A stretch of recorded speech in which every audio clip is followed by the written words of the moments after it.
When you got to the base hospital, where Yeah, did you go? that was quite an experience. I was a tent and an anti-tent alongside it, and I was taken in. Well, before that, I had a trip in a jeep, and that was fairly painful. And I got delivered to the Kokoda hospital and told to sit down, which I did without any trouble. And there was a doctor operating on the body on the face down on the table. And he said, well, I'm stuffed if I know, I can't find it. And he put the bloke's, what's the bone in the shoulder blade, put his shoulder blade down and shook it around to make it settle in and patted it down and said to his officer, stitch that up. And then he said, now what's your trouble? I said, I don't have any, you have. So he operated and I came round on the table. They only used what the hell? The Germans used it as a truth jug. I can't think of the name of it. Anyway, they use it for quick surgery, and they cut a square hole in the muscles, in the ribs, and I came round on the table, and where I'd got hit across the knuckle and the thumb had gone rotten. It was all black on the thumb and black on the finger. And the doctor said, what's he on about? What's he trying to say? I was trying to burble, and I was felt as drunk as a monkey. And I said, I got a bullet burn on the left hand, and he had to look at it and held it up in front of in front of me like that, and said scissors, and proceeded to cut the black skin off. Snip, snip, snip, snip. And my eyesight cleared immensely. And he, when he'd finished with that, and the bloke was wrapping it up, I said, I've got another bullet burn under my left arm. So he pulled his shoulder, arm up in the air and had a look and said, nice sort of a effing burn that is, scalpel. And he made an incision and got hold of a grinding noise with a pair of forceps, pulled it out, had my arm up here, pulled it out about 3 inches and it let go and it fracked back into the hole again. The bullet was all emaciated like that, and part of it hooked around the tendon. And you had no medication while all this was going on? Not that that was on, no. So he, well, it probably would have been, I wasn't expecting to live, so I don't suppose it really mattered.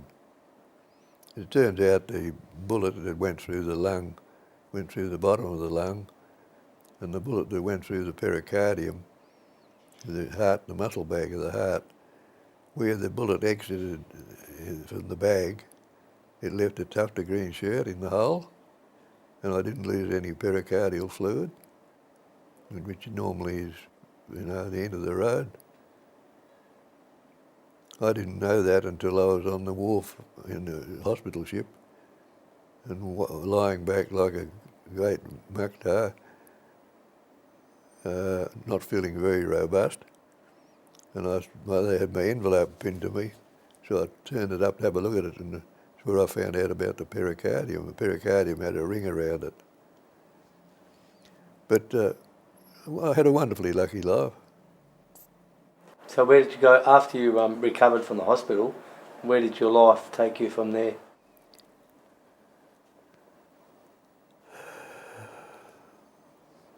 Well, I was discharged from Greenslopes Hospital to Con Depot, and I was supposed to be having a medical board. And while I was there, I got dengue fever and was pretty sick, and they took me back to Greenslopes Hospital. The Greenslopes Hospital, they couldn't have infectious diseases in there, and they thought I had measles, and they realised it was dengue fever. But because they thought it was measles, they sent me off to another hospital for infectious diseases.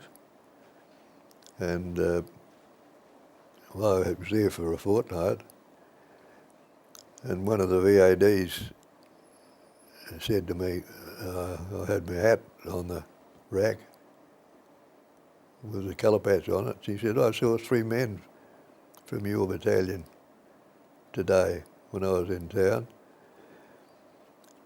And I said, well, if you see them again tomorrow, you better tell them I'm here. And she did that, and they came to see me, Jim Willis and 3 or 4 other blokes. And they said, we've got a message for you, that if you can get out of here into the, what do you call it, transit camp, you can get 7 days leave at home. So when the doctor came round that afternoon, I told him about this, and he said, well, what's all the scar on your chest, what's that all about? And I said, oh, that's a closed book. And he said, well, it looks all right. And I said, oh, yeah, it's okay.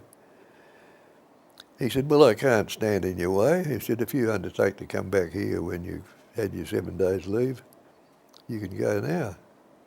So I went back to,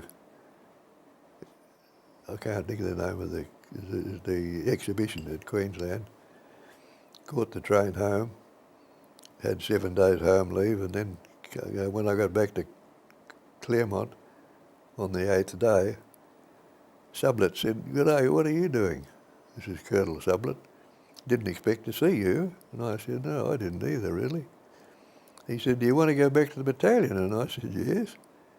He said, well, consider it done. He said, there's a corporal missing on this afternoon draft, and you can take his place. So I went back to Queensland,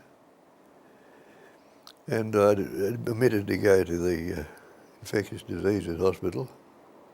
I wrote that off because Sublett had said I could go back to battalion, so that was good enough. So when my papers turned up, he'd already sent me off to Octu for 3 months, and he never cracked a lie about it, which is very good. Because if I'd had a medical board at that stage, I probably would have been made B class and wouldn't have been commissioned.